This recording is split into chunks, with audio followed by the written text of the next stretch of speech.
Ladies and gentlemen, leadership of the United States Senate, President Pro Tempore Emeritus, the Honorable Patrick Leahy and Mrs. Marshall Leahy. Democratic Whip, the Honorable Dick Durbin and Mrs. Rima Doden. Majority Whip, the Honorable John Thune and Mrs. Kimberly Thune. Democratic Leader, the Honorable Charles Schumer and Mrs. Irish Wineshaw Schumer. And President Pro Tempore of the Senate, the Honorable Chuck Grassley and Mrs. Jennifer Hines. Oh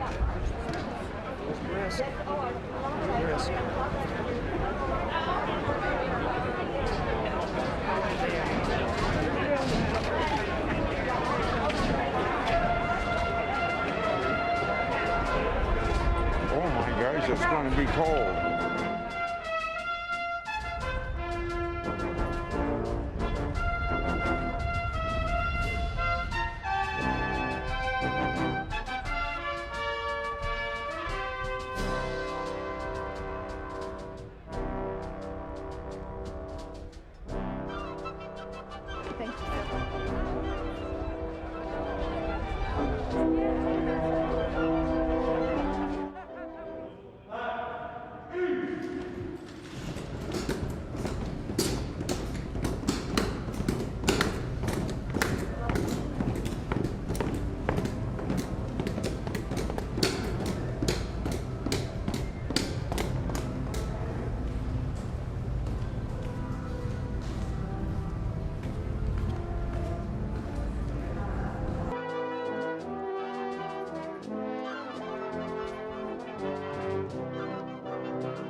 Ladies and gentlemen, former Vice President, the Honorable Dan Quayle.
Ladies and gentlemen, the 42nd President of the United States, the Honorable William J. Clinton and the Honorable Hillary Rodham Clinton.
Ladies and gentlemen, the 43rd President of the United States, the Honorable George W. Bush and Mrs. Laura Bush.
Ladies and gentlemen, the 44th President of the United States, the Honorable Barack H. Obama and Mrs. Michelle Obama.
Ladies and gentlemen, the Chief Justice of the United States, the Honorable John G. Roberts, Jr., and the Associate Justices of the Supreme Court.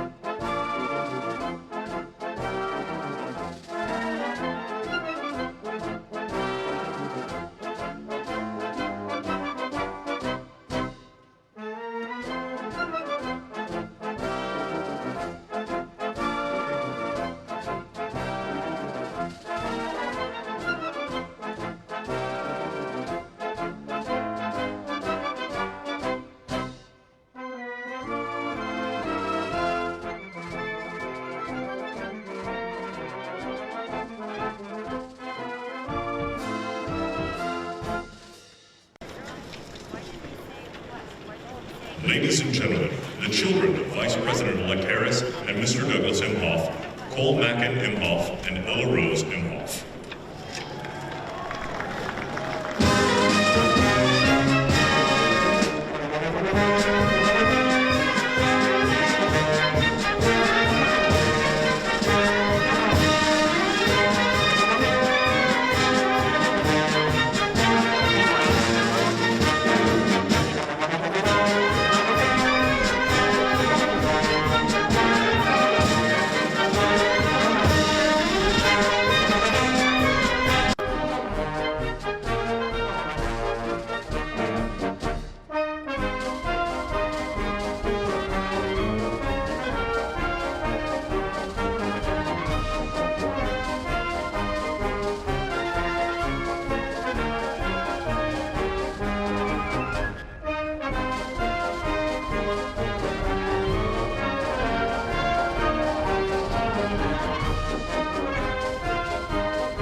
Ladies and gentlemen, the children of President-elect Biden, Robert Hunter Biden II and Ashley Blazer Biden, also the grandchildren of the President-elect.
Ladies and gentlemen, accompanying the Vice President, the Secretary of the Senate, the Honorable Julie E. Adams, and Chief Administrative Officer of the House of Representatives, Catherine Spindler.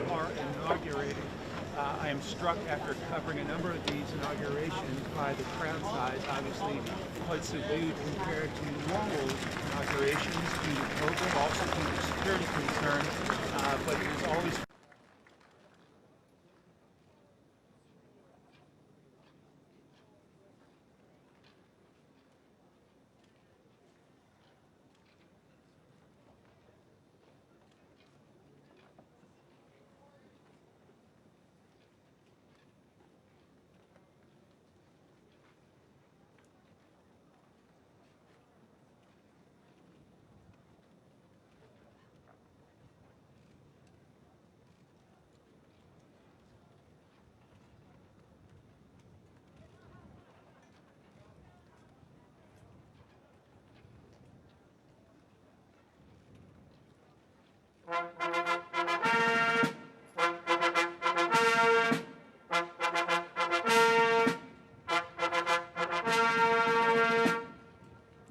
Ladies and gentlemen, the Vice President of the United States, the Honorable Michael R. Pence and Mrs. Karen Pence.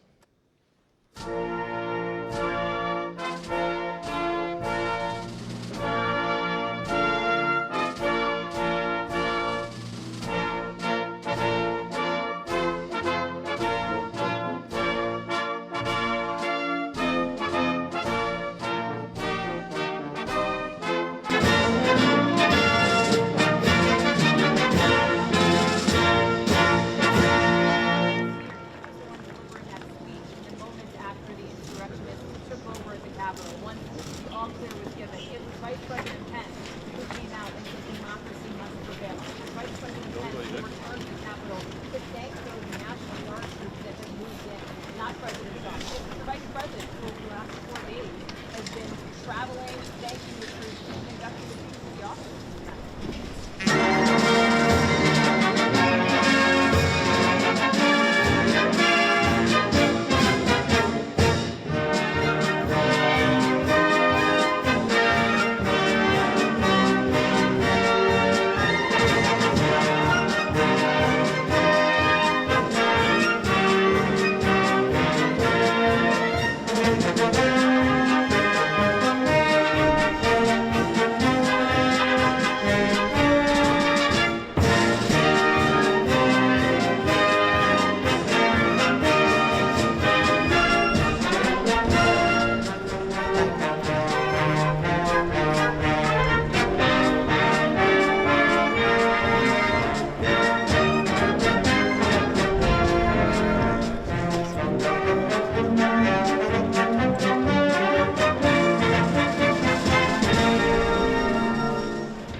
Ladies and gentlemen, accompanying the Vice President-elect, the Chief of Inaugural Ceremonies, Maria Miller-Lohmeyer, the Acting Deputy House Sergeant-at-Arms, Kevin Grubbs, and the Acting Deputy Senate Sergeant-at-Arms, United States Capitol Police Officer Private First Class Eugene O. Goodman.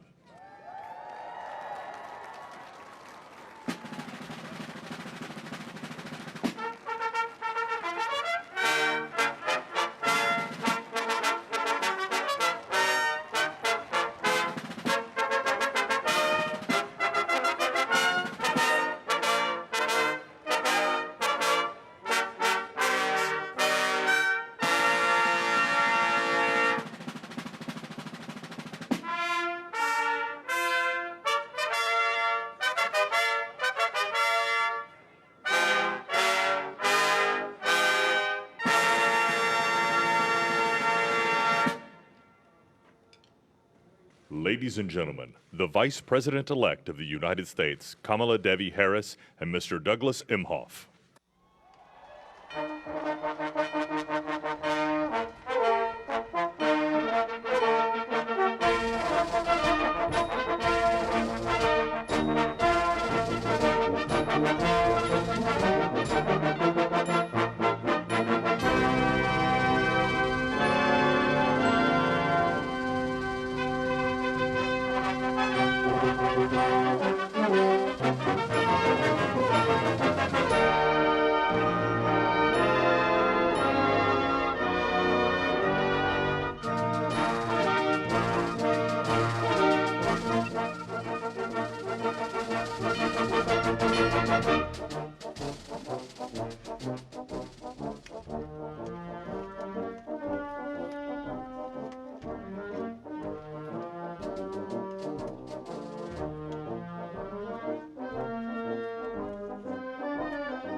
The Joint Congressional Committee on Inaugural Ceremonies, Staff Representative Alexandria Gordican-DeChico, accompanying the House Republican leader, the Honorable Kevin McCarthy. Staff Representative Bridget Brennan, accompanying House Majority Leader, the Honorable Steny Hoyer and Mrs. Yvette Lewis. Staff Representative Kate Knudsen, accompanying Speaker of the House of Representatives, the Honorable Nancy Pelosi and Mr. Paul Pelosi. Staff Representative Lindsey Kerr, accompanying the Honorable Amy Klobuchar and Mr. John Bessler. Staff Representative Stephanie Hager-Mucko, accompanying Senate Majority Leader, the Honorable Mitch McConnell and the Honorable Elaine L. Chao. And Staff Representative Rochelle Graves Schroeder, accompanying the Chairman of the Joint Congressional Committee on Inaugural Ceremonies, the Honorable Roy Blunt and Mrs. Abigail Blunt.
Ladies and gentlemen, accompanying the President-elect, the Staff Director of the Joint Congressional Committee on Inaugural Ceremonies, Fitzhugh Elder IV, the Acting House and Senate Sergeant-at-Arms, Tim Blodgett, and the Acting Senate Sergeant-at-Arms, Jennifer Hemingway.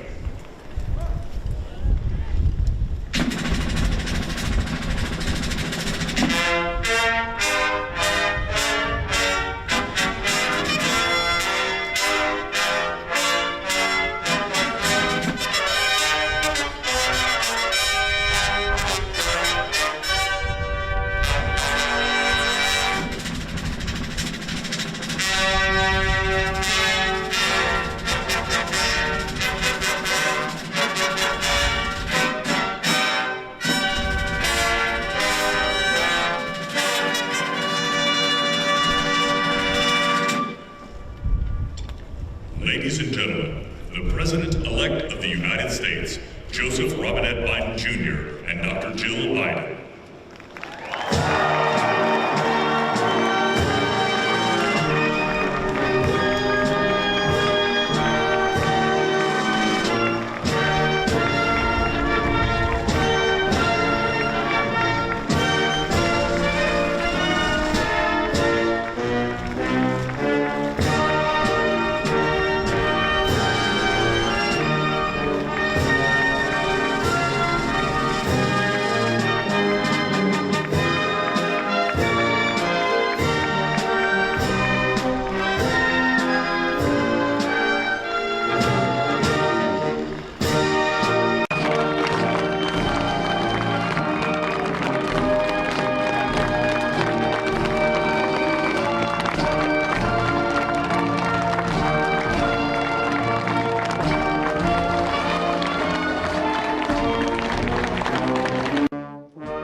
Ladies and gentlemen, please be seated.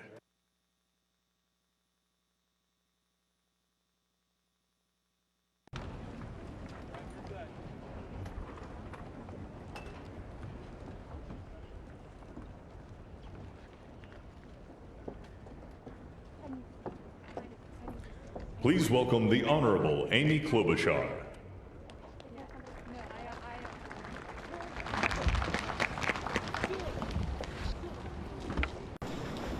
Vice President Pence, Mr. President-elect, Madam Vice President-elect, members of Congress and the judicial branch, former presidents and first ladies, vice presidents, leaders from abroad, and a whole bunch of Bidens. America, welcome to the 59th presidential inauguration, where in just a few moments, Joe Biden and Kamala Harris will take their solemn oaths. This ceremony is the culmination of 244 years of a democracy. It is the moment when leaders brought to this stage by the will of the people promise to be faithful to our Constitution, to cherish it and defend it. It is the moment when they become, as we all should be, guardians of our country. Have we become too jaded, too accustomed to the ritual of the passing of the torch of democracy to truly appreciate what a blessing and a privilege it is to witness this moment? I think not. 2 weeks ago, when an angry, violent mob staged an insurrection and desecrated this temple of our democracy, it awakened us to our responsibilities as Americans. This is the day when our democracy picks itself up, brushes off the dust, and does what America always does, goes forward as a nation under God, indivisible, with liberty and justice for all. This conveyance of a sacred trust between our leaders and our people takes place in front of this shining Capitol dome for a reason. When Abraham Lincoln gave his first inaugural address in front of this Capitol, the dome was only partially constructed, braced by ropes of steel. He promised he would finish it. He was criticized for spending funds on it during the Civil War. To those critics, he replied, "If the people see the Capitol going on, it is a sign we intend the Union shall go on." And it did, and it will. Generations of Americans gave their lives to preserve our republic in this place. Great legislation to protect civil rights and economic security and lead the world was debated and crafted under this dome. Now it falls on all of us, not just the two leaders we are inaugurating today, to take up the torch of our democracy, not as a weapon of political arson, but as an instrument for good. We pledge today never to take our democracy for granted as we celebrate its remarkable strength. We celebrate its resilience, its grit. We celebrate the ordinary people doing extraordinary things for our nation, the doctors and nurses on the front line of this pandemic, the officers in the Capitol, a new generation never giving up hope for justice. We celebrate a new president, Joe Biden, who vows to restore the soul of America and cross the river of our divides to a higher plane.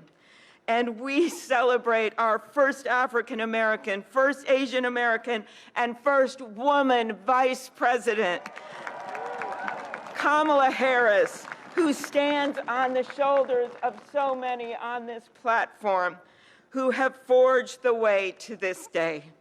When she takes the oath of office, little girls and boys across the world will know that anything and everything is possible. And in the end, that is America, our democracy, a country of so much good. And today, on these Capitol steps and before this glorious field of flags, we rededicate ourselves to its cause. Thank you. It is now my honor to introduce to you the senator who has worked with me and so many others to make this ceremony possible, my friend and the chair of the inaugural committee, Missouri Senator Roy Blunt.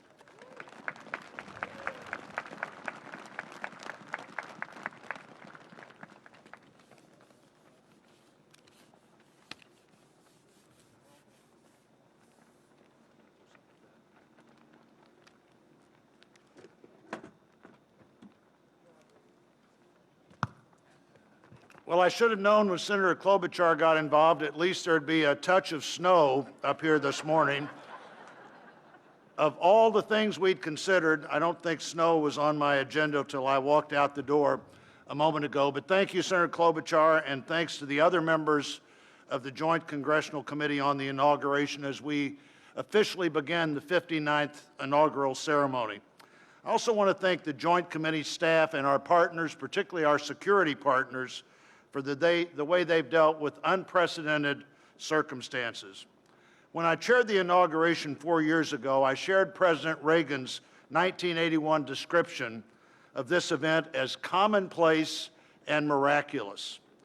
Commonplace because we've done it every 4 years since 1789. Miraculous because we've done it every 4 years since 1789. Americans have celebrated this moment during war, during depression, and now during pandemic. Once again, all three branches of our government come together as the Constitution envisions. Once again, we renew our commitment to our determined democracy, forging a more perfect union. That theme for this inauguration, our determined democracy, forging a more perfect union, was announced by the Joint Committee before the election with the belief that the United States can only fulfill its promise and set an example for others if we are always working to be better than we have been. The Constitution established that determined democracy with its first three words, declaring the people as the source of the government. The Articles of Confederation hadn't done that. The Magna Carta hadn't done that. Only the Constitution says the government exists because the people are the source of the reason it exists. They immediately followed those first three words with the words to form a more perfect union. The founders did not say to form a perfect union. They did not claim that in our new country nothing would need to be improved. Fortunately, they understood that always working to be better would be the hallmark of a great democracy. The freedoms we have today, the nation we have today, is not here just because it happened, and they aren't complete. A great democracy working through the successes and failures of our history, striving to be better than it had been. And we are more than we have been, and we are less than we hope to be. The assault on our Capitol at this very place just 2 weeks ago reminds us that a government designed to balance and check itself is both fragile and resilient. During the last year, the pandemic challenged our free and open society and called for extraordinary determination and sacrifice, and still challenges us today. Meeting that challenge head on have been and are healthcare workers, scientists, first responders, essential frontline workers, and so many others we depend on in so many ways. Today we come to this moment. People all over the world, as we're here, are watching and will watch what we do here. Our government comes together. The Congress and the courts join the transition of executive responsibility. One political party more pleased today and on every inaugural day than the other. But this is not a moment of division, it's a moment of unification. A new administration begins and brings with it a new beginning.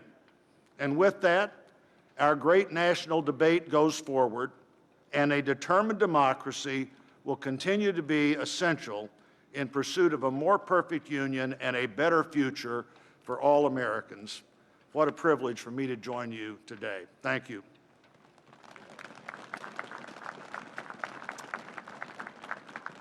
I'm pleased to call to the podium a longtime friend of the President-elect and his family, Father Leo O'Donovan, to lead us in an invocation. Please stand if you are able and remain standing for the national anthem and the pledge to our flag.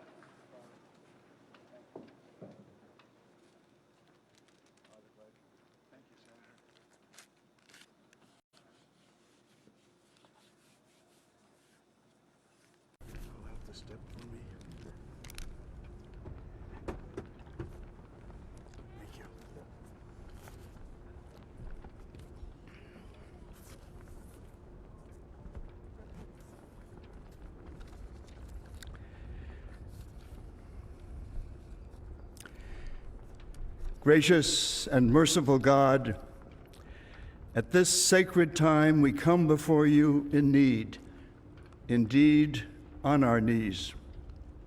But we come still more with hope and with our eyes raised anew to the vision of a more perfect union in our land, a union of all our citizens to promote the general welfare and secure the blessings of liberty to ourselves and our posterity. We are a people of many races, creeds, and colors, national backgrounds, cultures, and styles, now far more numerous and on land much vaster than when Archbishop John Carroll wrote his prayer for the inauguration of George Washington 232 years ago. Archbishop Carroll prayed that you, O Creator of all, would assist with your Holy Spirit of counsel and fortitude the President of these United States, that his administration may be conducted in righteousness and be eminently useful to your people. Today we confess our past failures to live according to our vision of equality, inclusion, and freedom for all. Yet we resolutely commit still more now to renewing the vision, to caring for one another in word and deed, especially the least fortunate among us, and so becoming a light for the world. There is a power in each and every one of us that lives by turning to every other one of us, a thrust of the Spirit to cherish and care and stand by others, and above all, those most in need.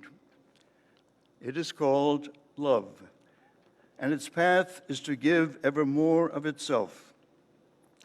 Today, it is called American patriotism, born not of power and privilege, but of care for the common good, with malice toward none and with charity for all.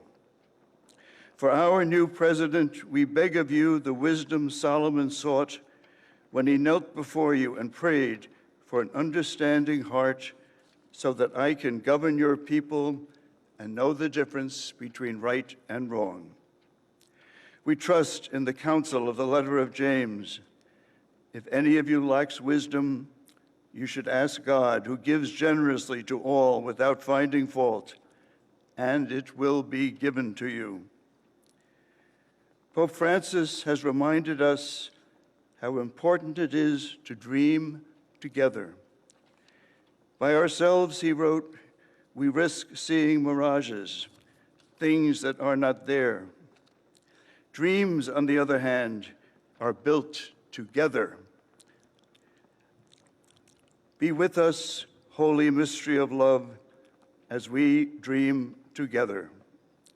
Help us under our new president to reconcile the people of our land, restore our dream and invest it with peace and justice and the joy that is the overflow of love. To the glory of your name, forever, amen.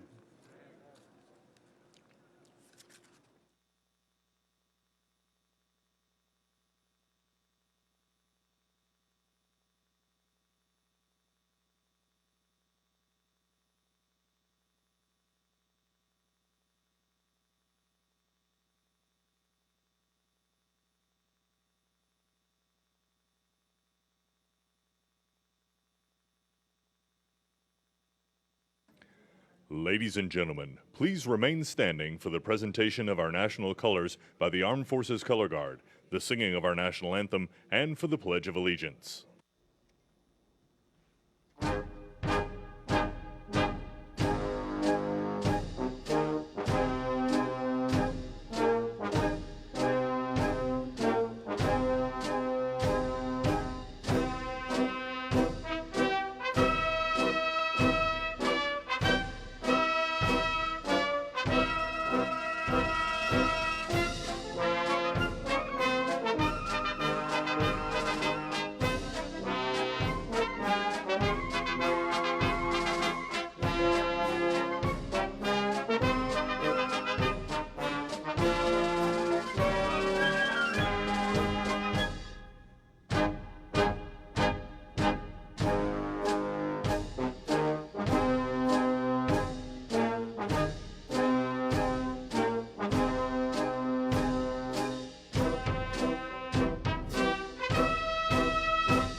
ladies and gentlemen, here for the singing of our national anthem, accompanied by the President's own United States Marine Band, please welcome Lady Gaga.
Ladies and gentlemen, please welcome from the City of South Fulton, Georgia Fire and Rescue Department, President of the International Association of Firefighters, Local 3920, Fire Captain Andrea M. Hall for the reciting of the Pledge of Allegiance.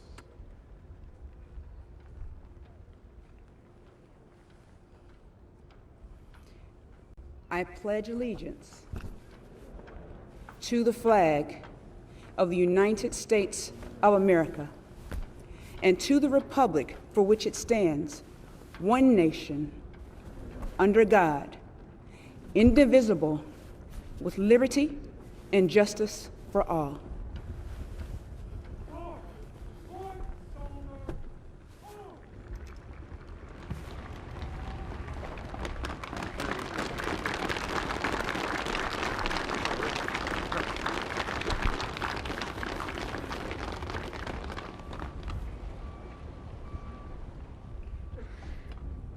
What you are all about to be part of, America, is a historic moment of firsts.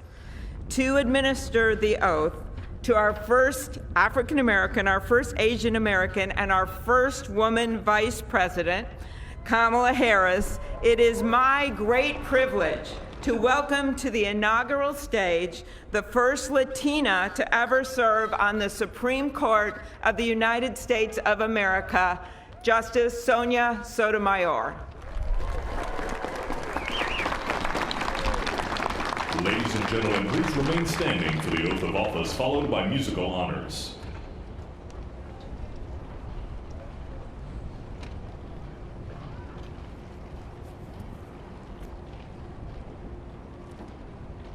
Please raise your right hand and repeat after me.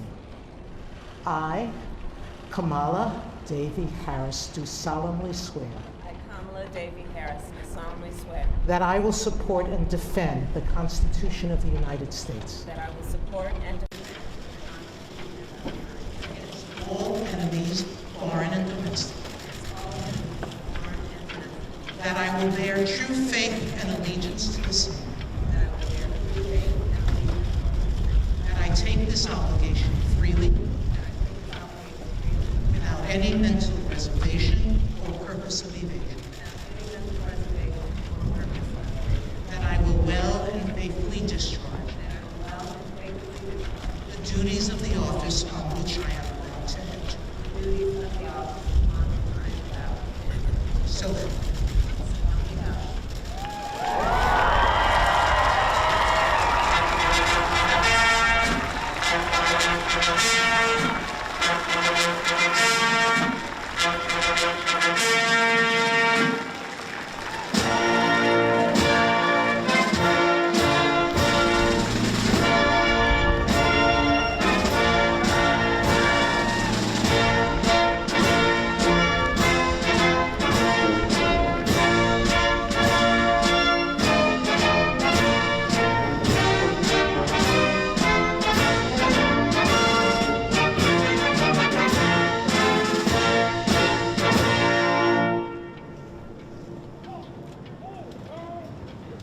Ladies and gentlemen, please be seated.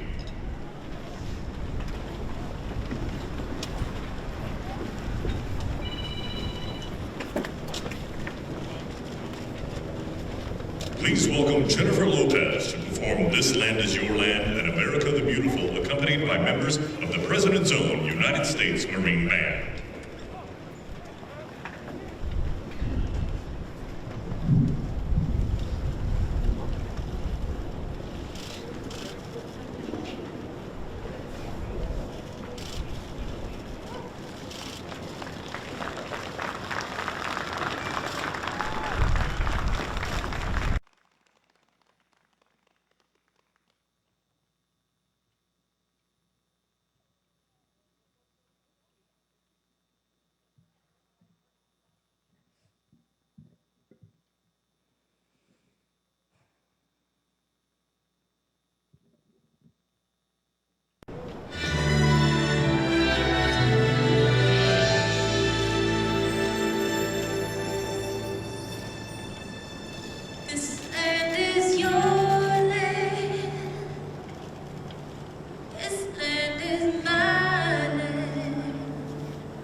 fuerte con libertad y justicia para todos. Let's get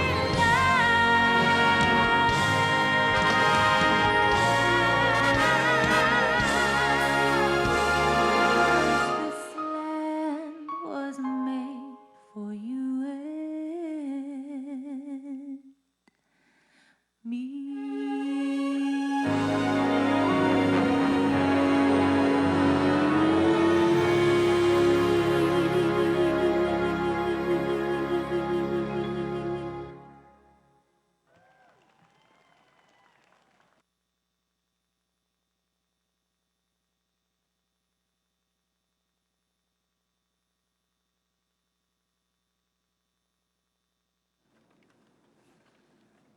Well, that was great. The sun is shining, and Mr. President-elect, this is the first inauguration in the history of America where J-Lo was the warm-up act for Chief Justice Roberts. With that, it is now my distinct honor to introduce the Chief Justice of the Supreme Court of the United States, John Roberts, to administer the presidential oath to the next President of the United States, Joseph R. Biden.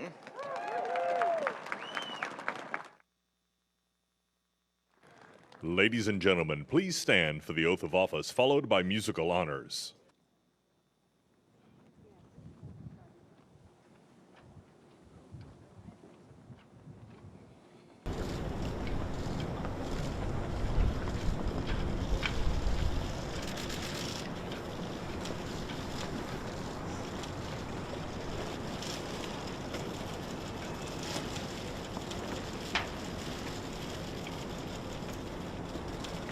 Please raise your right hand and repeat after me. I, Joseph Robinette Biden Jr., do solemnly swear. I, Joseph Robinette Biden Jr., do solemnly swear. That I will faithfully execute. The office of President of the United States. The office of President of the United States. And will, to the best of my ability. Will, to the best of my ability. Preserve, protect, and defend. Preserve, protect, and defend. The Constitution of the United States. The Constitution of the United States. So help you God. So help me God. Congratulations, Mr. President.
Ladies and gentlemen, please be seated.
my fellow Americans, a moment we have all been waiting for. It is now my great privilege and high honor to be the first person to officially introduce the 46th President of the United States, Joseph R. Biden, Jr.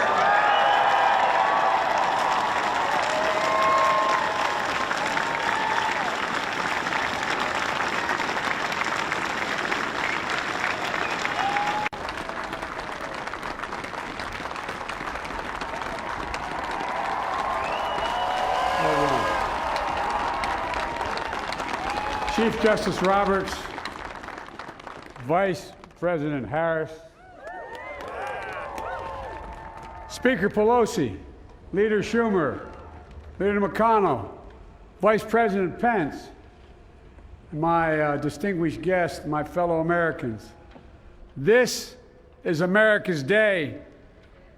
This is democracy's day, a day of history and hope, of renewal and resolve.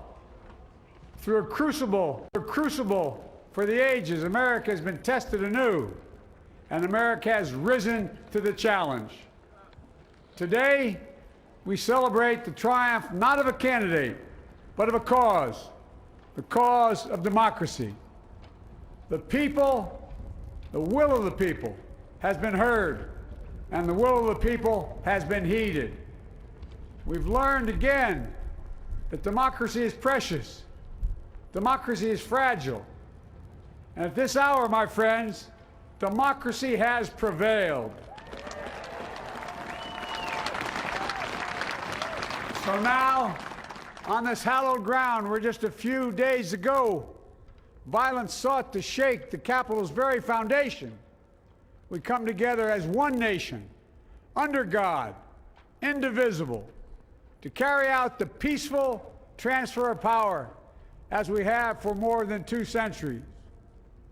As we look ahead in our uniquely American way, restless, bold, optimistic, and set our sights on the nation we know we can be and we must be.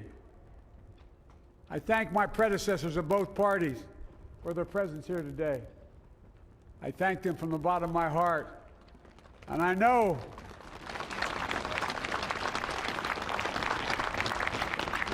the resilience of our Constitution and the strength of our nation, as does President Carter, who I spoke with last night, who cannot be with us today, but whom we salute for his lifetime in service. I've just taken the sacred oath each of those patriots have taken, the oath first sworn by George Washington. But the American story depends not on any one of us, not on some of us, but on all of us, on we, the people, who seek a more perfect union. This is a great nation. We're a good people. And over the centuries, through storm and strife, in peace and in war, we've come so far. But we still have far to go. We'll press forward with speed and urgency, for we have much to do in this winter of peril and significant possibilities. Much to repair, much to restore, much to heal, much to build, and much to gain. Few people in our nation's history have been more challenged or found a time more challenging or difficult than the time we're in now. Once-in-a-century virus that silently stalks the country.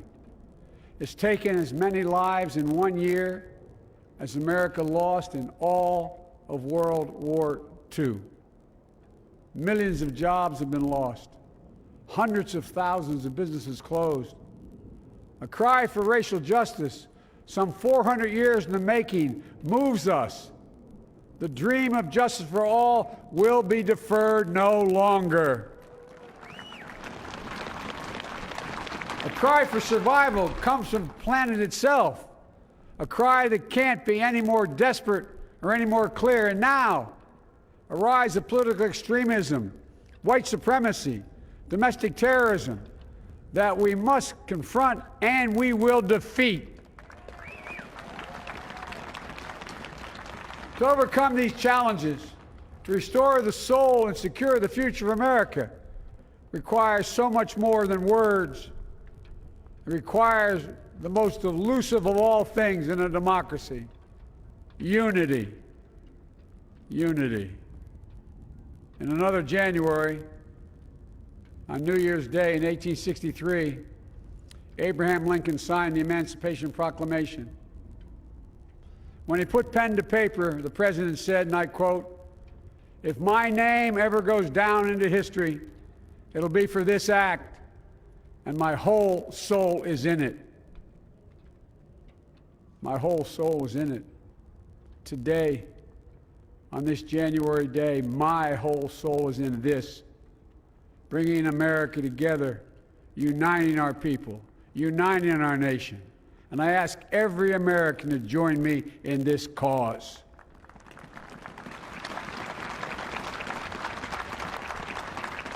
Uniting to fight the foes we face: anger, resentment and hatred, extremism, lawlessness, violence, disease, joblessness, and hopelessness. With unity, we can do great things, important things. We can right wrongs. We can put people to work in good jobs. We can teach our children in safe schools. We can overcome the deadly virus. We can reward work and rebuild the middle class and make health care secure for all. We can deliver racial justice, and we can make America once again the leading force for good in the world. I know speaking of unity can sound to some like a foolish fantasy these days. I know the forces that divide us are deep and they are real. But I also know they are not new. Our history has been a constant struggle between the American ideal that we're all are created equal and the harsh, ugly reality that racism, nativism, fear, demonization have long torn us apart. The battle is perennial, and victory is never assured. Through Civil War, the Great Depression, World War, 9/11, through struggle, sacrifice, and setbacks, our better angels have always prevailed. In each of these moments, enough of us have come together to carry all of us forward. And we can do that now. History, faith, and reason show the way of unity. We can see each other not as adversaries, but as neighbors. We can treat each other with dignity and respect. We can join forces, stop the shouting, and lower the temperature. For without unity, there is no peace, only bitterness and fury. No progress, only exhausting outrage. No nation, only a state of chaos. This is our historic moment of crisis and challenge, and unity is the path forward. And we must meet this moment as the United States of America. If we do that, I guarantee you we will not fail. We have never, ever, ever, ever failed in America when we've acted together. And so today, at this time, in this place, let's start afresh, all of us. Let's begin to listen to one another again, hear one another, see one another, show respect to one another. Politics doesn't have to be a raging fire, destroying everything in its path. Every disagreement doesn't have to be a cause for total war. And we must reject the culture in which facts themselves are manipulated and even manufactured.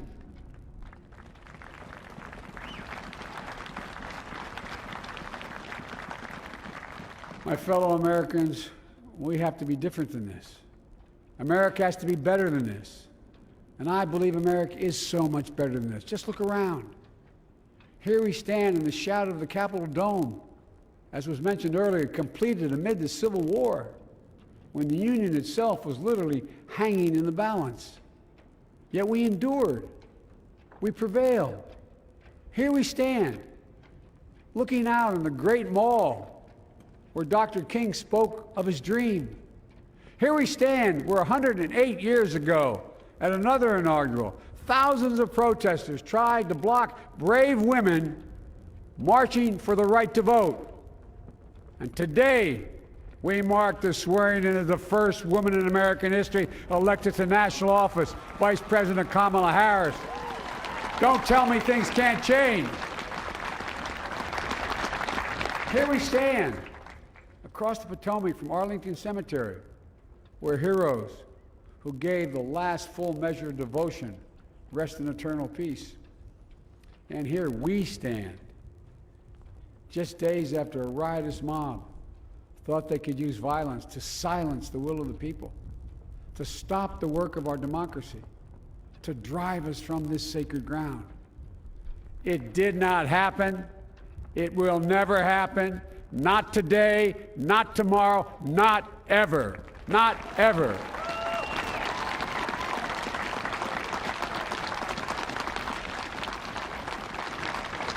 To all those who supported our campaign, I'm humbled by the faith you've placed in us.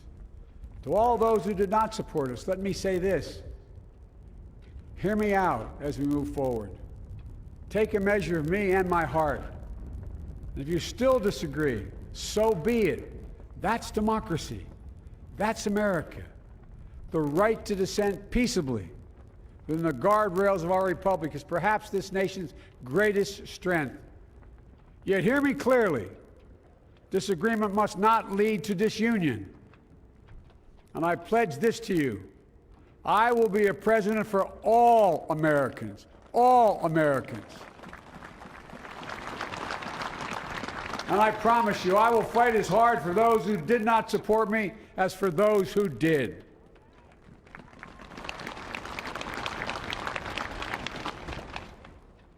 Many centuries ago, St. Augustine, a saint of my church, wrote that a people was a multitude defined by the common objects of their love.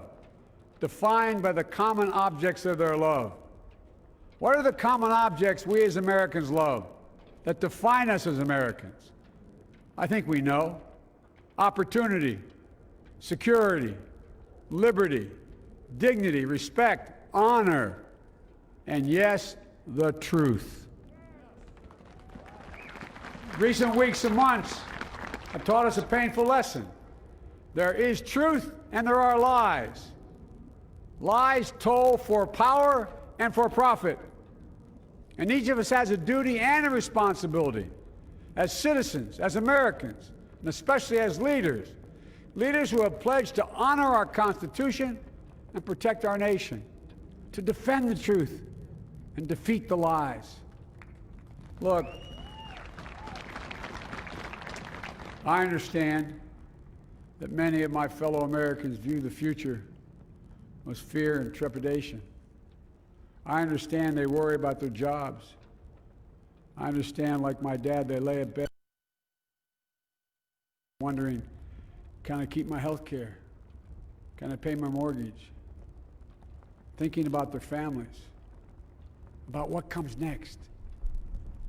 I promise you, I get it. But the answer is not to turn inward, to retreat into competing factions, distrusting those who don't look like you, or worship the way you do, or don't get their news from the same sources you do. We must end this uncivil war that pits red against blue, rural versus urban, conservative versus liberal. We can do this if we open our souls instead of hardening our hearts, if we show a little tolerance and humility, and if we're willing to stand in the other person's shoes, as my mom would say, just for a moment, stand in their shoes. Because here's the thing about life. There's no accounting for what fate will deal you. Some days, when you need a hand. There are other days when we're called to lend a hand. That's how it has to be. That's what we do for one another. And if we are this way, our country will be stronger, more prosperous, more ready for the future. And we can still disagree. My fellow Americans, in the work ahead of us, we're going to need each other. We need all our strength to persevere through this dark winter. We're entering what may be the toughest and deadliest period of the virus. We must set aside politics and finally face this pandemic as one nation. One nation. And I promise you this, as the Bible says, weeping may endure for a night, but joy cometh in the morning. We will get through this together. Together. Look, folks, all my colleagues I serve with in the House and the Senate up here, we all understand the world is watching all of us today. So here's my message to those beyond our borders. America has been tested, and we've come out stronger for it. We will repair our alliances and engage with the world once again, not to meet yesterday's challenges, but today's and tomorrow's challenges. And we'll lead not merely by the example of our power, but by the power of our example.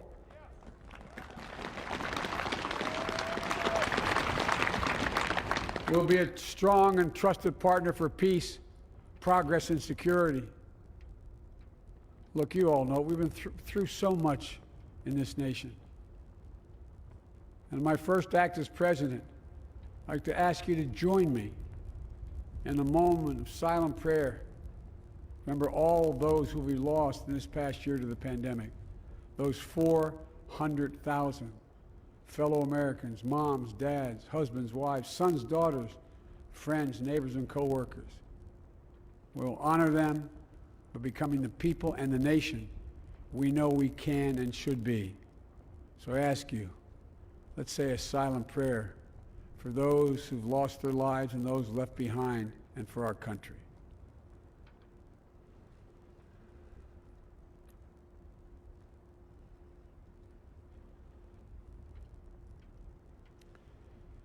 Amen.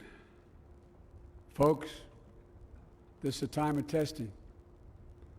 We face an attack on our democracy and on truth, a raging virus, growing inequity, the sting of systemic racism, a climate in crisis, America's role in the world.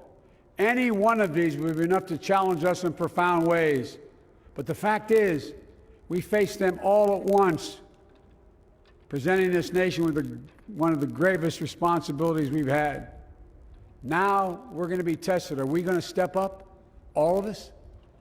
It's time for boldness, for there is so much to do. And this is certain.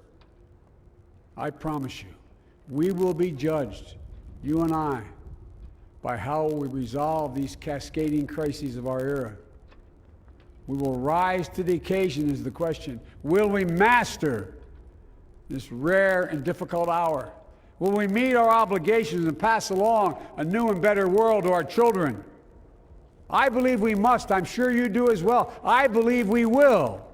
And when we do, we'll write the next great chapter in the history of the United States of America, the American story. A story that might sound something like a song that means a lot to me. It's called American Anthem. There's one verse that stands out, at least for me, and it goes like this. The work and prayers of century have brought us to this day. What shall be our legacy? What will our children say? Let me know in my heart when my days are through. America, America, I gave my best to you. Let's add Let's us add our own work and prayers to the unfolding story of our great nation. If we do this, then when our days are through, our children and our children's children will say of us, they gave their best, they did their duty, they healed a broken land. My fellow Americans, I close the day where I began, with the sacred oath. Before God and all of you, I give you my word. I will always level with you. I will defend the Constitution. I'll defend our democracy. I'll defend America. And I'll give all of you, keep everything I do in your service, thinking not of power, but of possibilities, not of personal interest, but the public good. And together, we shall write an American story of hope, not fear, of unity, not division, of light, not darkness, a story of decency and dignity, love and healing, greatness and goodness.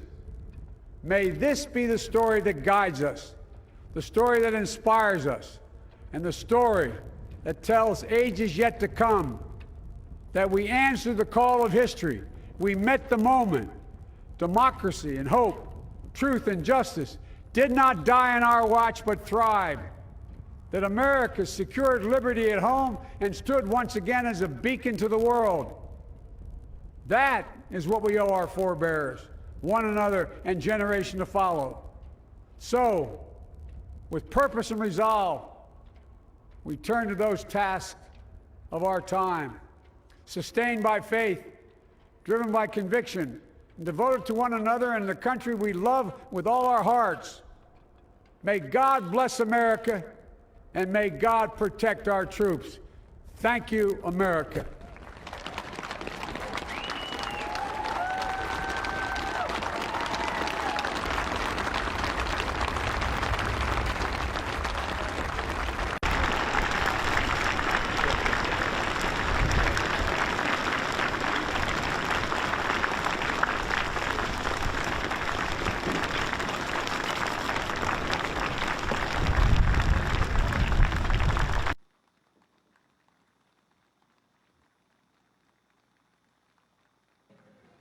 Ladies and gentlemen, please be seated.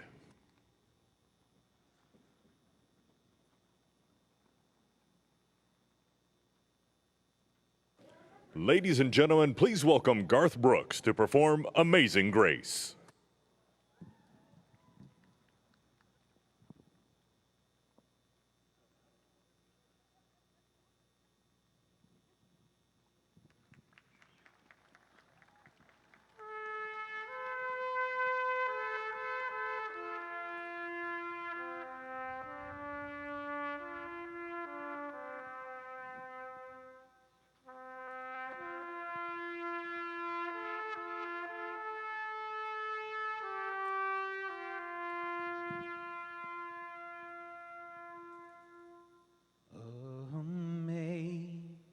Amazing grace, how sweet the sound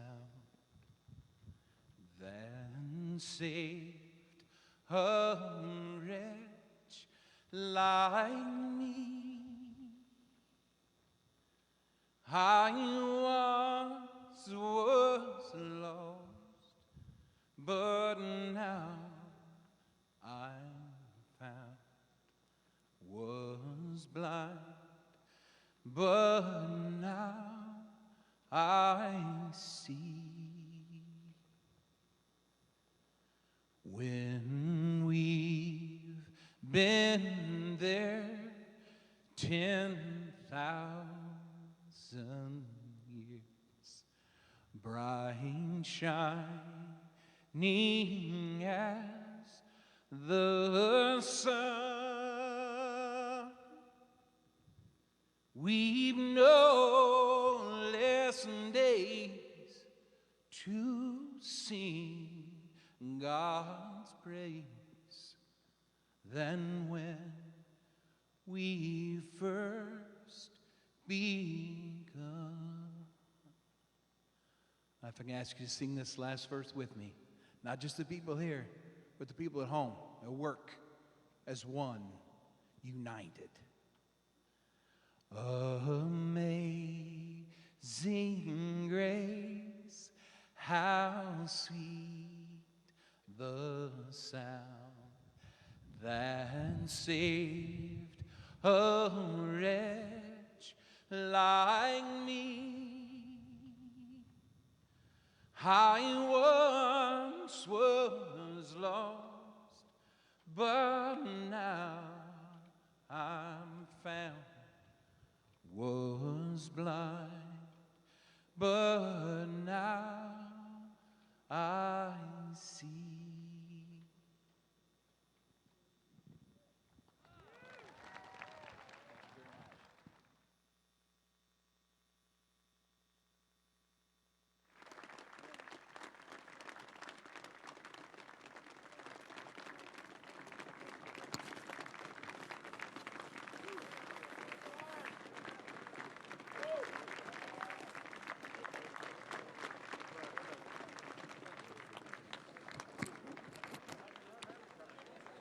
Hard not to be reminded of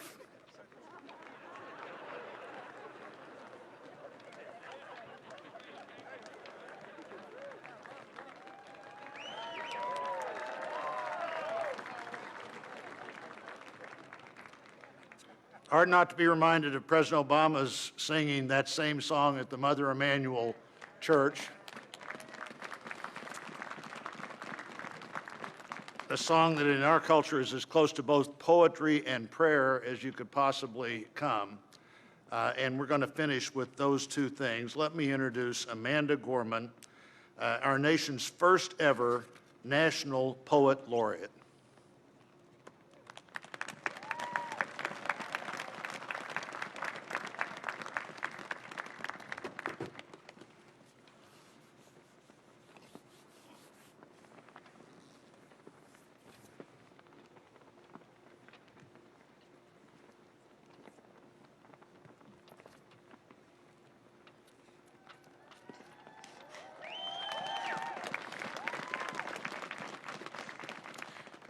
Mr. President, Dr. Biden, Madam Vice President, Mr. Emhoff, Americans, and the world. When day comes, we ask ourselves, where can we find light in this never-ending shade? The loss we carry, a sea we must wade. We've braved the belly of the beast. We've learned that quiet isn't always peace, and the norms and notions of what just is isn't always just is.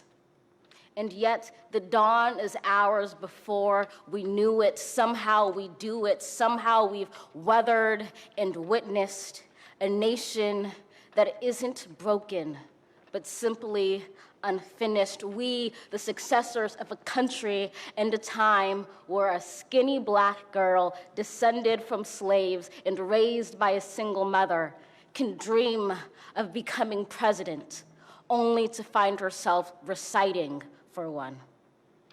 And yes, we are far from polished, far from pristine, but that doesn't mean we are striving to form a union that is perfect. We are striving to forge our union with purpose, to compose a country committed to all cultures, colors, characters, and conditions of man. And so we lift our gazes not to what stands between us, but what stands before us. We close the divide because we know to put our future first, we must first put our differences aside. We lay down our arms so we can reach out our arms to one another. We seek harm to none and harmony for all. Let the globe, if nothing else, say this is true. That even as we grieved, we grew, that even as we hurt, we hoped, that even as we tired, we tried, that we'll forever be tied together, victorious, not because we will never again know defeat, but because we will never again sow division. Scripture tells us to envision that everyone shall sit under their own vine and fig tree, and no one shall make them afraid. If we're to live up to our own time, then victory won't lie in the blade, but in all the bridges we've made. That is the promised glade, the hill we climb if only we dare it, because being American is more than a pride we inherit. It's the past we step into and how we repair it. We've seen a force that would shatter our nation rather than share it, would destroy our country if it meant delaying democracy. And this effort very nearly succeeded.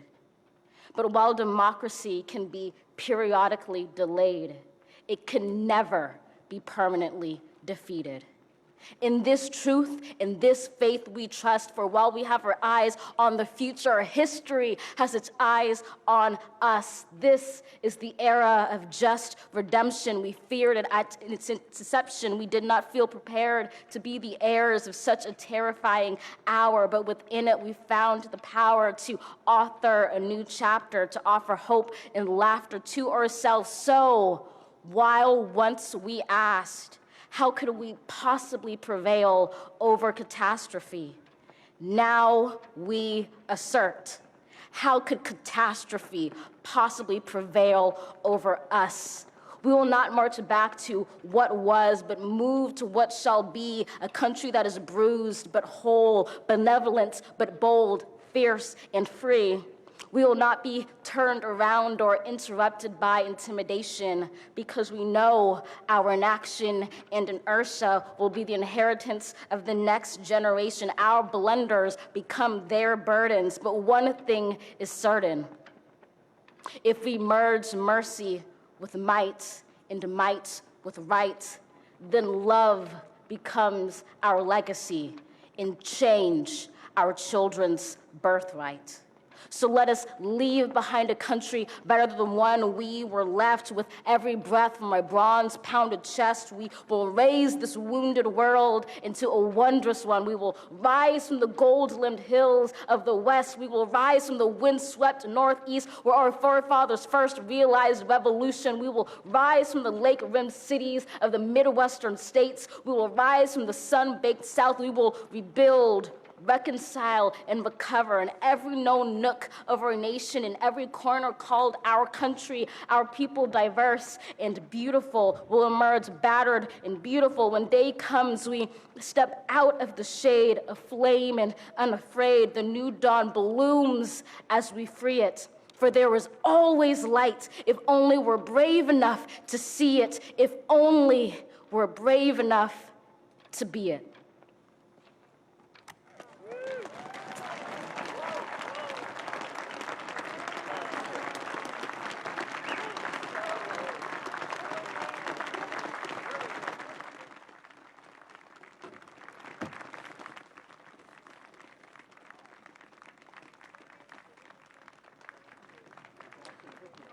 Thank you, Amanda Gorman. Now for our benediction, I'm pleased to introduce Reverend Dr. Sylvester Beeman, the pastor of the Bethel African Methodist Episcopal Church in Wilmington, Delaware, a friend of President Biden for 30 years.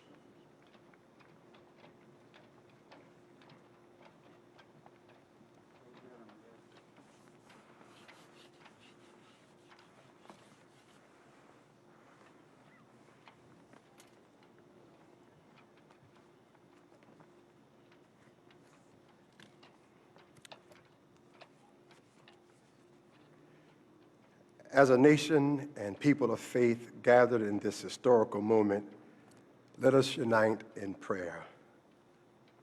God, we gather under the beauty of your holiness and the holiness of your beauty. We seek your face, your smile, your warm embrace.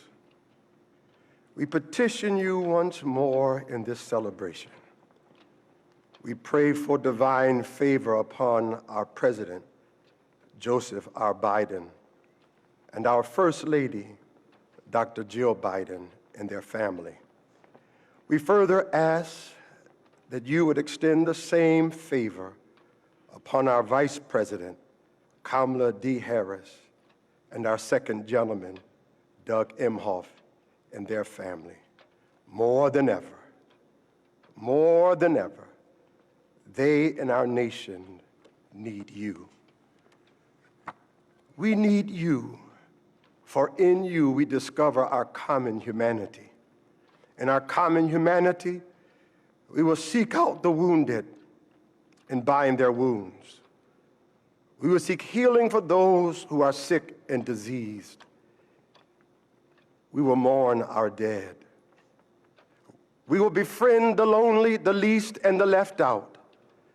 We will share our abundance with those who are hungry. We will do justly to the oppressed, acknowledge sin, and seek forgiveness, thus grasping reconciliation. In discovering our humanity, we will seek the good in and for all our neighbors. We will love the unlovable, remove the stigma of the so-called untouchables. We will care for our most vulnerable, our children, the elderly, emotionally challenged, and the poor. We will seek rehabilitation beyond correction. We will extend opportunity to those locked out of opportunity. We will make friends of our enemies. We will make friends of our enemies. People, your people, shall no longer raise up weapons against one another. We will rather use our resources for the national good and become a beacon of life and goodwill to the world. And neither shall we learn hatred anymore. We will lie down in peace and not make our neighbors afraid. In you, O God, we discover our humanity. In our humanity, we discover our commonness. Beyond the difference of color, creed, origin, political party, ideology, geography, and personal preferences.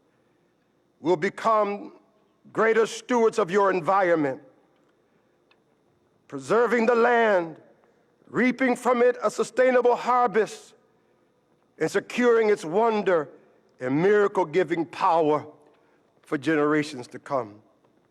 This is our benediction, that from these hallowed grounds, where slaves labored to build this shrine and citadel to liberty and democracy, let us all acknowledge, from the indigenous Native American to those who recently received their citizenship, from the African American to those whose foreparents came from Europe and every corner of the globe, from the wealthy to those struggling to make it, from every human being, regardless of their choices, that this is our country.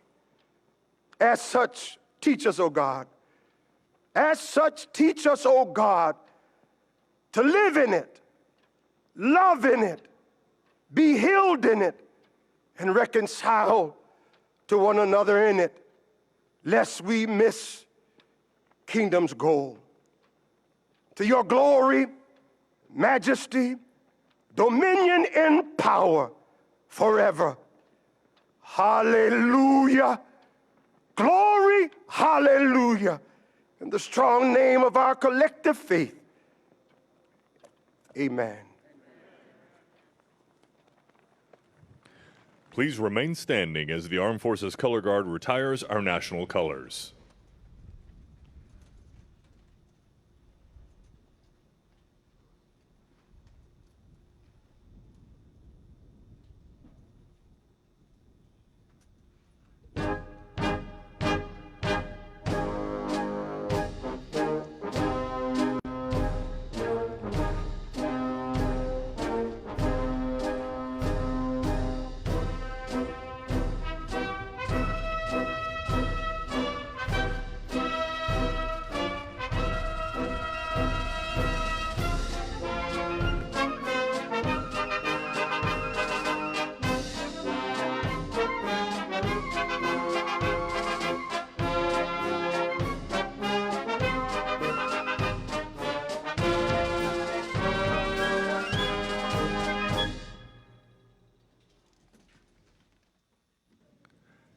Ladies and gentlemen, please be seated and remain in your seats while the President and official party depart the platform.